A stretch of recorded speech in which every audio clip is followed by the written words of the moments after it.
मृत्यु पर जिते सी खराब होते भी लोक ओलटी भल कहती जो कहती कि मुझे मला पर तू भल कहबू से एमती तो सी भल मोर जेहेतु ह्यूमन सागर परिवार संगे कौन से संपर्क ना मोर पारिवारिक संपर्क संगे ना कि परिवार संगे किसी संपर्क ना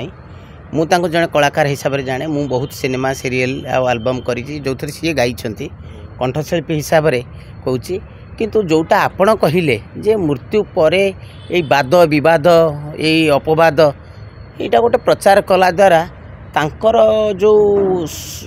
माने स्वाभिमान जो येटा थिला सेटा बहुत तलू खसिला भाया लगुच तेणु मु जड़े कलाकार हिसाब से अनुरोध करी जे एभली जदि मिथ्या अपमिथ्या प्रचार न करी तांका आत्मार सद्गति ओलटी आम कामना करवा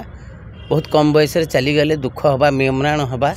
ताले मु भावुची तांका आत्मा सद्गति हम मु सोशल मीडिया को भी अनुरोध करी जहाँ कहले आपण होते हाँ सब बेले सोशल मीडिया कौन हो जेहेतु कहूना कि तापर पाबंदी नहीं जी जहाँ कहीकि पकईदेला किसी लोक अलग कथा हाँ हो जाऊँगी तेणु आम इनकम करने टीआरपी ये एमती पकई दौरान किंतु तथ्य संबलित सत कथा हेले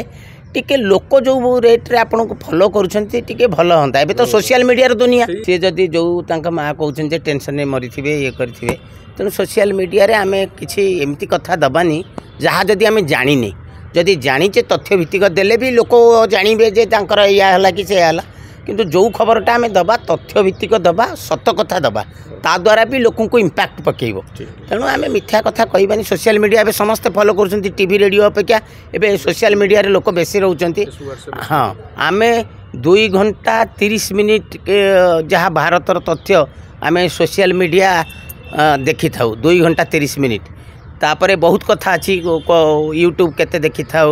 इंस्टा केते देखी था फेसबुक केते देखी था तेणु से अनुसार आम एत समय दौचु माने किसी तो भल कथा जाना कथा ये करे तेणु समस्त को अनुरोध सोशल मीडिया रे आपण तथ्य भित्तिक सत कथा दिंतु आउ क्या आम बदनाम कर